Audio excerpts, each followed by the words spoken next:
Hey, what's up? My name's J.M. Shaley and welcome to my channel. This week I want to talk about publishing through KDP.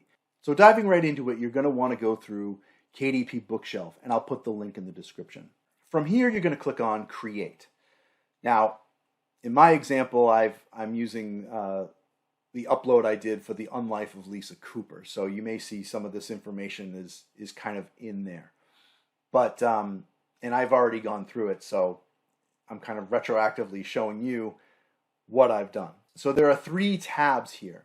And I'm using, for this example, I'm using a paperback print file as the example. But the same process is used for hardback and EPUB, ebook as well. So the first tab will be the Details tab. And you're going to pick your language. You're going to pick the book title and subtitle. If there's a series, you're going to pick that. Right? All this stuff is pretty intuitive, right? The author, the edition, is this first edition? It probably, will be, right? So the biggest part of the details page, everything's pretty intuitive. But the biggest part of the details page are your categories and your keywords. Now your categories should really describe the genre of book that you have. And when you're selling your book, it really, when you start thinking about like your rankings of how your book is doing versus other books in the same category, you're really comparing the category.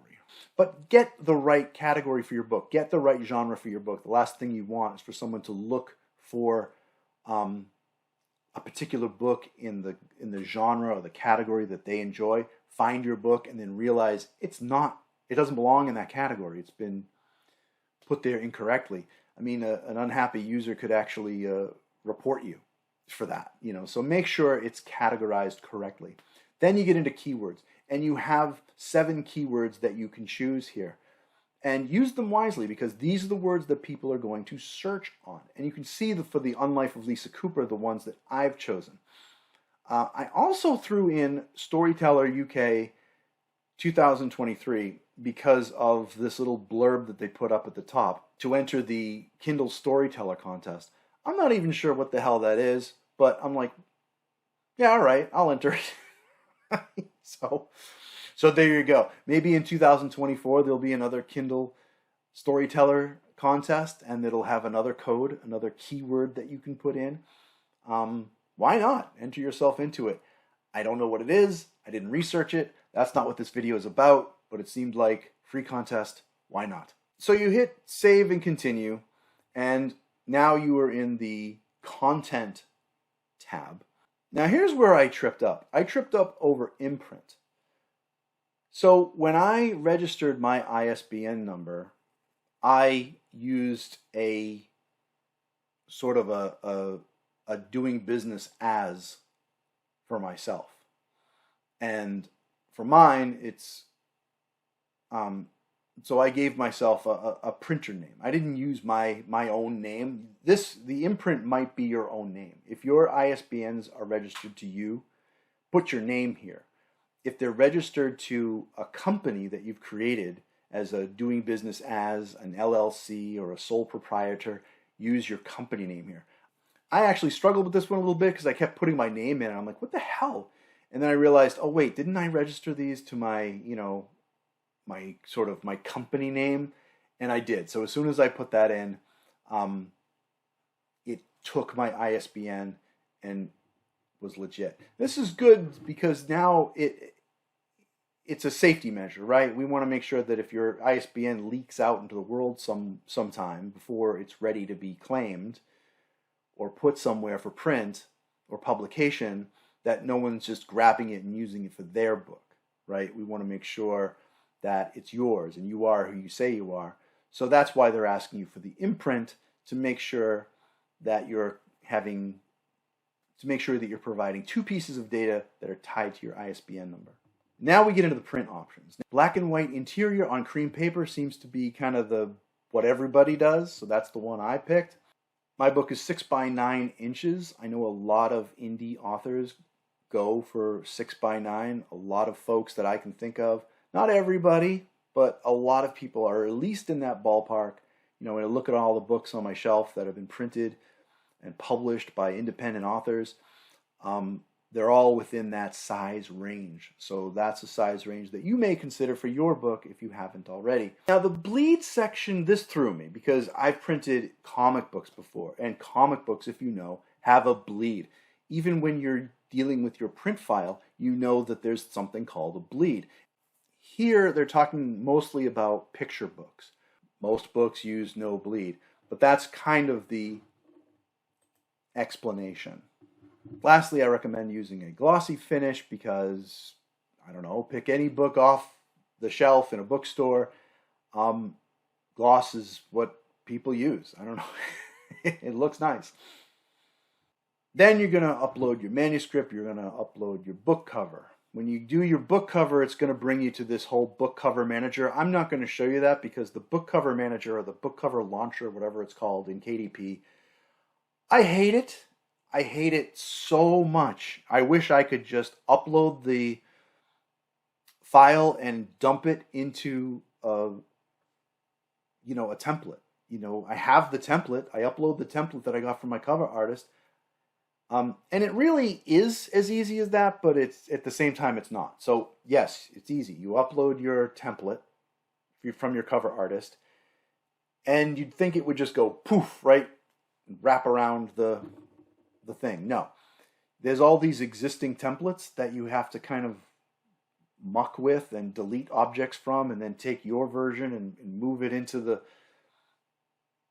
I had to play with it. I didn't feel comfortable doing a video on the cover creator because every time I've used it on Wicked Wound of Whitney Hill, paperback, and the paperback version of The Unlife of Lisa Cooper, I always run into some sort of quirky little problem. I have to muck around with it, and then finally it just kind of works.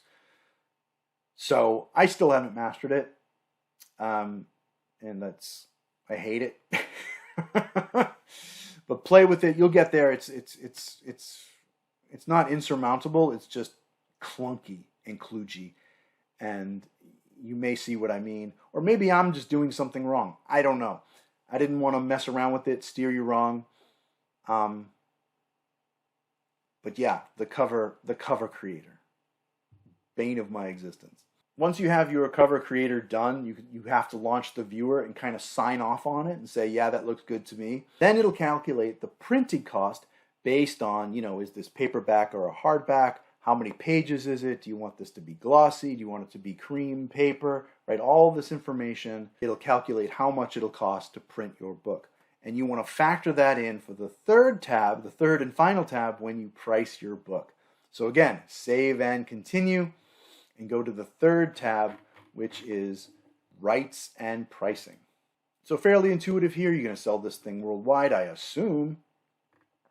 You want to pick which marketplace it is. I feel like you already did this in the first tab, but this will be the Amazon webpage from your country of origin, whatever you're originally selling it from. And here you get into pricing. And as you can see, you can see what my price point is for The Unlife of Lisa Cooper.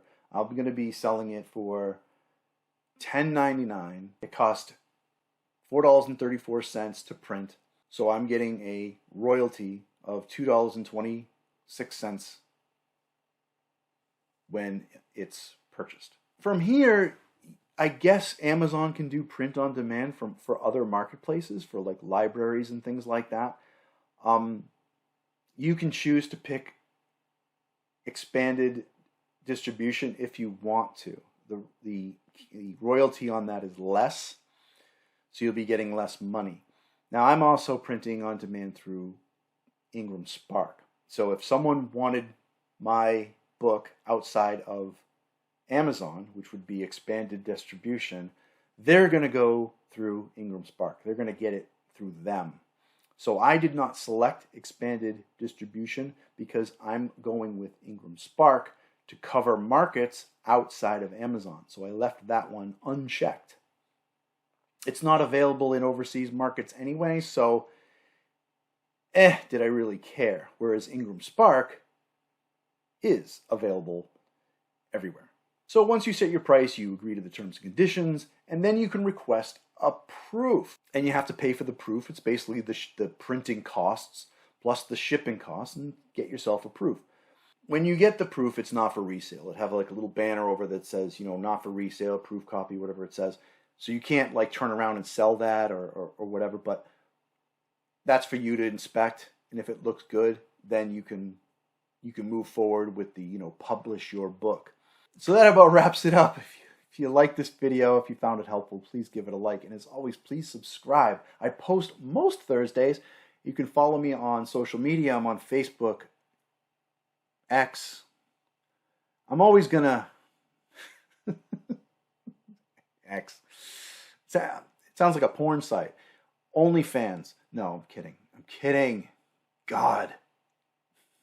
Twitter and Threads. Did I already say Twitter? I meant to say TikTok. I don't even know what TikTok, Instagram. Let's start over. Who cares? I'm also on jmchaley.com. You can read all about the news and what's going on there. You can send me a message, say hello. Let's keep in touch. And The Unlife of Lisa Cooper comes out on October 6th. The vampire adventures of Lisa Cooper as she deals with the horrors of the supernatural and tries to protect the people she loves from them. But will she have enough power to do so if she's been staving off her curse for 150 years? Yeah. Okay.